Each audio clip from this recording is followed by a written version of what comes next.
আমাৰ social fabric আমাৰ সামাজিক গাঁথনিটো বিজেপিয়ে ভাঙি পেলাইছে নাম্বাৰ 1 আমাৰ দেশৰ সংবিধানখনকে বিজেপিয়ে আক্ৰমণ কৰি আছে আমাৰ দেশৰ সকলো সম্পদ এফালৰ পৰা বিজেপিয়ে বিক্ৰী কৰি আছে চাৰিজন গুজৰাটী মানুহ দুজনে বিক্ৰী কৰিছে প্ৰধানমন্ত্ৰী আৰু গৃহমন্ত্ৰী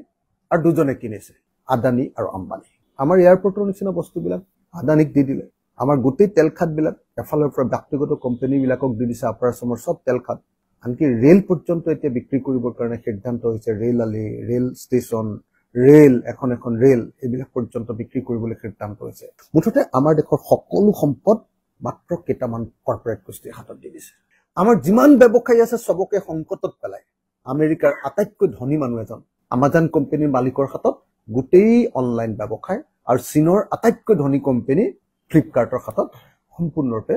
তদুপৰি আমি দেখিবলৈ পাইছো যে বিজেপি চৰকাৰৰ দিনত আটাইতকৈ ভয়ংকৰভাৱে জনগণৰ ওপৰত দুটা ঘটনা ঘটিছে এটা হল ট্যাক্স টেৰৰিজম কৰ সন্ত্ৰাস সাংঘাতিক ধৰণে কৰেৰে সকলোকে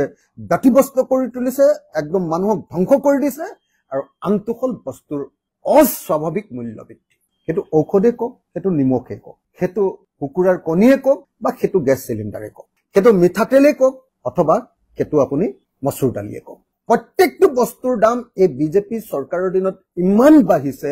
যে জনগণ এতিয়া চলি থকাটো সম্ভৱপৰ নহয় জনগণৰ মাজত বিদ্ৰোহ নহবৰ কাৰণে আৰু যেনে তেনে জীয়াই ৰাখিবৰ কাৰণে তেওঁলোকে কি কৰিবলগীয়া হৈছে হিতাধিকাৰী আঁচনিবিলাক দিবলগীয়া হৈছে 8,000 কোটি টকা পিডব্লিউডি ডিপাৰ্টমেণ্টে ঠিকাদাৰক দিবলগীয়া আছিল মুখ্যমন্ত্ৰীয়ে ক'লে যে ইয়াৰ 15% আমি দিম কিন্তু বিত্ত বিভাগে দিব পাৰিলে মাত্ৰ 7% তাৰমানে 8,000 কোটি টকাৰ ভিতৰত মাত্ৰ 560 কোটি টকাহে দিব পাৰিলে দ্বিতীয়তে আজি পিএইচই পাব্লিক হেলথ ইঞ্জিনিয়াৰিং জনস্বাস্থ্য কাৰিকৰী বিভাগৰ জেজেএম আঁচনি বিলাকৰ ক্ষেত্ৰত আপোনালোকে নিশ্চয় জানে যে 11,000 কোটি টকাতকৈ বেছি প্ৰায় 12,000 কোটি টকা ঠিকাদাৰ বিলাকে পাবলৈ বাকী আছে 1 টকাও 31 মাৰ্চৰ আগত দিবলৈ সক্ষম নহল অসমৰ অৰ্থনৈতিক অৱস্থা এতিয়া লাওলোৱা অসমৰ ধাৰ এই মুহূৰ্তত 1,77,000 কোটি টকা আৰু ধাৰ এনেকুৱা পৰ্যায়লৈ গুচি গৈছে আৰু সেই ধাৰৰ টকাৰে মুখ্যমন্ত্ৰী আৰু বিজেপি চৰকাৰখনে ইমান লাভবিলাক কৰিছে আৰু ইমান অদৰকাৰী টকাত পইচা খৰচ কৰিছে যে এতিয়া এসেনশিয়াল ৰাস্তাৰ কাম কৰা পিডব্লিউডি ডিপাৰ্টমেণ্টৰ ঠিকাদাৰসকলক পইচা দিব পৰা নাই বিজেপি চৰকাৰ কেৱল হিতাধিকাৰী আঁচনি কেৱল বিলাসিতা কেৱল হেলিকপ্টাৰ চাৰ্টাৰ্ড ফ্লাইট কেৱল মানুহক দেখুৱাবৰ কাৰণে ডাঙৰ ডাঙৰ মিটিং পাতি আৰু মানুহক দেখুৱাবলৈ আৰু কমিশন খাবৰ কাৰণে অভাৰব্ৰিজ বিলাক বনাই গোটেই চৰকাৰখনক অৰ্থনৈতিক অৱস্থাত ধ্বংস কৰি পেলাইছে লাওলোৱা কৰি পেলাইছে একেবাৰে বিকনভাৱে এতিয়া অৰ্থনৈতিক অৱস্থা বেয়া এইকাৰণে ঠিকাদাৰ বিলাকে কামে কৰিব খোজা নাই এতিয়া হিমন্ত বিশ্ব শৰ্মাই অকল 3জন ঠিকাদাৰক পইচা দিয়ে এজন হল অনুপম শৰ্মা দ্বিতীয়জন হল অচ্যুত সিংঘি আৰু তৃতীয়জন হল অনিল দাস এই 3জন ঠিকাদাৰক অকল পইচা দিয়ে বাকি গোটেই অসমৰ ঠিকাদাৰ বিলাকক তেওঁ পইচা নিদিয়ে তেওঁলোকৰ লগত চাগে কমিশনৰ অংকটো অলপ ডাঙৰ ভাল চাগে অলপ পাৰ্চেন্টেজ এইবাৰ 2026 চনত আমি বিজেপি খুৰাবৰ কাৰণে ৰাইজৰ দলে যথেষ্ট সংখ্যক ডাঙৰ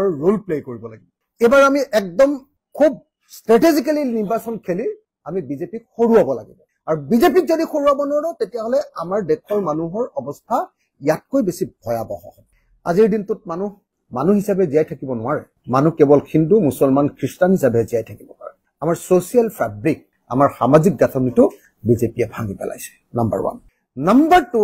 যে আমাৰ দেশৰ সংবিধানখনকে বিজেপিয়ে আক্ৰমণ কৰি আছে নাম্বাৰ 3 আমাৰ দেশৰ সকলো সম্পদ এফালৰ পৰা বিজেপিয়ে বিক্ৰী কৰি আছে চাৰিজন গুজৰাটী মানুহ দুজনে বিক্ৰী কৰিছে প্ৰধানমন্ত্ৰী আৰু গৃহমন্ত্ৰী আৰু দুজনে কিনিছে আদানী আৰু আম্বানী দেশৰ অৰ্থনীতি আজিকালি এতিয়া হেতুৱে মূলত আমাৰ এয়াৰপৰ্টৰ নিচিনা বস্তুবিলাক আদানীক দি দিলে আমাৰ গোটেই তেল খাতবিলাক এফালৰ পৰা ব্যক্তিগত কোম্পানীবিলাকক দি দিছে অপাৰেচনৰ সব তেল খাত আনকি ৰেল পৰ্যন্ত এতিয়া বিক্ৰী কৰিবৰ কাৰণে সিদ্ধান্ত হৈছে ৰেল আলি ৰেল ষ্টেচন ৰেল এখন ৰেল এইবিলাক পৰ্যন্ত বিক্ৰী কৰিবলৈ সিদ্ধান্ত হৈছে মুঠতে আমাৰ দেশৰ সকলো সম্পদ মাত্ৰ কেইটামান কৰ্পোৰেট গোষ্ঠীৰ হাতত দি দিছে আমাৰ যিমান ব্যৱসায়ী আছে সবকে সংকটত পেলাই আমেৰিকাৰ আটাইতকৈ ধনী মানুহ এজন আমাজন কোম্পানীৰ মালিকৰ হাতত গোটেই অনলাইন ব্যৱসায় আৰু চীনৰ আটাইতকৈ ধনী কোম্পানী ফ্লিপকাৰ্টৰ হাতত সম্পূৰ্ণৰূপে আমাৰ গোটেই বজাৰখন দি দিছে তাৰ ফলস্বৰূপে কি হৈছে আমাৰ যিমান বিলাক ব্যৱসায়ী আছে তেওঁলোকৰ মাজলৈ সংকট নামি আহিছে এটো হল বিজেপি তদুপৰি আমি দেখিবলৈ পাইছো যে বিজেপি চৰকাৰৰ দিনত আটাইতকৈ ভয়ংকৰভাৱে জনগণৰ ওপৰত দুটা ঘটনা ঘটিছে। এটা হ'ল টেক্স টেৰৰিজিম, কৰ সন্ত্ৰাস, সাংঘাতিক ধৰণে কৰেৰে সকলোকে ব্যতিব্যস্ত কৰি তুলিছে, একদম মানুহক ধ্বংস কৰি দিছে। আৰু আনটো হ'ল বস্তুৰ অস্বাভাৱিক মূল্য বৃদ্ধি। সেইটো ঔষধে কওক, সেইটো নিমখে কওক, সেইটো কুকুৰাৰ কণীয়ে কওক, বা সেইটো গেছ চিলিণ্ডাৰে কওক, সেইটো মিঠাতেলে কওক, অথবা সেইটো আপুনি মচুৰ দালিয়ে কওক, প্ৰত্যেকটো বস্তুৰ দাম এই বিজেপি চৰকাৰৰ দিনত ইমান বাঢ়িছে যে জনগণ এতিয়া চলি থকাটো সম্ভৱপৰ নহয়। জনগণৰ মাজত বিদ্ৰোহ নহবৰ কাৰণে আৰু যেনে তেনে জীয়াই ৰাখিবৰ কাৰণে তেওঁলোকে কি কৰিবলগীয়া হৈছে, হিতাধিকাৰী আঁচনিবিলাক দিবলগীয়া হৈছে। আজি অসমৰ অৰ্থনীতি কিমান ধ্বংসপ্ৰাপ্ত আপোনালোকে মাত্ৰ মই এটা উদাহৰণ দিলে গম পাই যাব। এইবাৰ 31 মাৰ্চৰ আগত 8,000 কোটি টকা PWD ডিপাৰ্টমেণ্টে ঠিকাদাৰক দিবলগীয়া আছিল। মুখ্যমন্ত্ৰীয়ে ক'লে যে ইয়াৰ 15% আমি দিম, কিন্তু বিত্ত বিভাগে দিব পাৰিলে মাত্ৰ 7%। তাৰমানে 8,000 কোটি টকাৰ ভিতৰত মাত্ৰ 560 কোটি টকাহে দিব পাৰিলে। দেশৰ অৰ্থনীতি, ৰাজ্যৰ অৰ্থনীতি কিমান বেয়া ইয়াৰ পৰাই সকলোৱে অনুমান কৰিব পাৰিব। দ্বিতীয়তে আজি PHE পাব্লিক হেল্থ ইঞ্জিনিয়াৰিং জনস্বাস্থ্য কাৰিকৰী বিভাগৰ JJM আঁচনিবিলাকৰ ক্ষেত্ৰত আপোনালোকে নিশ্চয় জানে যে 11,000 কোটি টকাতকৈ বেছি, প্ৰায় 12,000 কোটি টকা ঠিকাদাৰবিলাকে পাবলৈ বাকী আছে। 1 টকাও 31 মাৰ্চৰ আগত দিবলৈ সক্ষম নহল। আমি দেখিছো যে আমাৰ দেশখনৰ অৰ্থনীতি ধ্বংস কৰি পেলাইছে। আমাৰ দেশখনৰ প্ৰত্যেকজন মানুহৰ ওপৰত এনেকুৱা টেক্স যে এখন বেটাৰী ৰিক্সা চলাই থকা মানুহো বিজেপি চৰকাৰৰ পৰা শান্তিত থাকিব পৰা নাই। এখন ট্ৰেক্টৰ চলোৱা মানুহকো বিজেপি চৰকাৰে শান্তিত ৰাখিব খোজা নাই, ভয়ংকৰভাৱে অত্যাচাৰ কৰিছে। বেলেগকে মই আপোনালোকৰ পৰা এইটো বিষয়ৰ ওপৰত এটা ষ্টৰী হোৱাটো বিচাৰো। এইটো খুব ইম্পৰ্টেণ্ট অসমৰ কাৰণে। মই সকলোকে মনোযোগ দিবলৈ অনুৰোধ কৰিছো যে অসমৰ অৰ্থনৈতিক অৱস্থা এতিয়া লাওলোৱা। অসমৰ ধাৰ এই মুহূৰ্তত 1,75,000 কোটি টকা, যিটো ধাৰ তৰুণ গগৈ ডাঙৰীয়াৰ দিনত অকল 42,000 কোটি টকালৈ বৃদ্ধি পাইছিলে স্বাধীনতাৰ পৰা তৰুণ গগৈ চৰকাৰ 2016 চনলৈকে। সেই 42,000 ধাৰটো এতিয়া গৈ 1,75,000 কোটি টকা হ'ল। আৰু ধাৰ এনেকুৱা পৰ্যায়লৈ গুচি গৈছে, আৰু সেই ধাৰৰ টকাৰে মুখ্যমন্ত্ৰী আৰু বিজেপি চৰকাৰখনে ইমান লাভবিলাক কৰিছে আৰু ইমান অদৰকাৰী টকাত পইচা খৰচ কৰিছে যে এতিয়া এছেঞ্চিয়েল ৰাস্তাৰ কাম কৰা PWD ডিপাৰ্টমেণ্টৰ ঠিকাদাৰসকলক পইচা দিব পৰা নাই বিজেপি চৰকাৰ। হিমন্ত বিশ্ব শৰ্মা চৰকাৰে PWD ডিপাৰ্টমেণ্ট, গড়কাপ্তানি বা লোক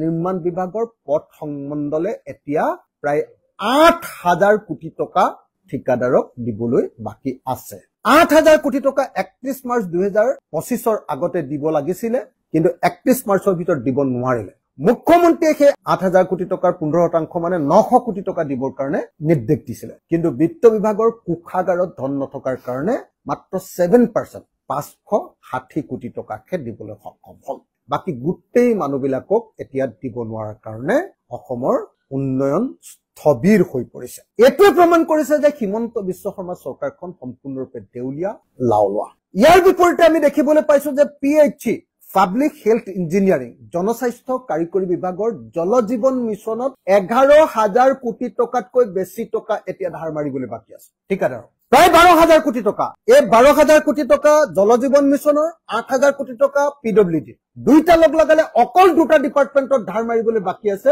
20,000 কোটি টকা। ধাৰ মাৰিব পাৰিলে কেৱল 560 কোটি টকা। অৰ্থাৎ আমাৰ অৰ্থনৈতিক ব্যৱস্থাটো হিমন্ত বিশ্ব শৰ্মাৰে ভাঙি পেলালে। কেৱল হিতাধিকাৰী আঁচনি, কেৱল বিলাসিতা, কেৱল হেলিকপ্টাৰ, চাৰ্টাৰ্ড ফ্লাইট, আৰু কেৱল মানুহক দেখুৱাবৰ কাৰণে ডাঙৰ ডাঙৰ মিটিং পাতি আৰু বনাবলৈ সক্ষম নহয়, পইচা নাই, কিন্তু মানুহক দেখুৱাবলৈ আৰু কমিশ্যন খাবৰ কাৰণে অভাৰব্ৰিজ বিলাক বনাই গোটেই চৰকাৰখনক অৰ্থনৈতিক অৱস্থাত ধ্বংস কৰি পেলাইছে, লাওলোৱা কৰি পেলাইছে। একেবাৰে ভীষণভাৱে এতিয়া অৰ্থনৈতিক অৱস্থা বেয়া। সেইকাৰণে এই মুহূৰ্তত মোৰ প্ৰথম দাবীটো হ'ল যে মুখ্যমন্ত্ৰীয়ে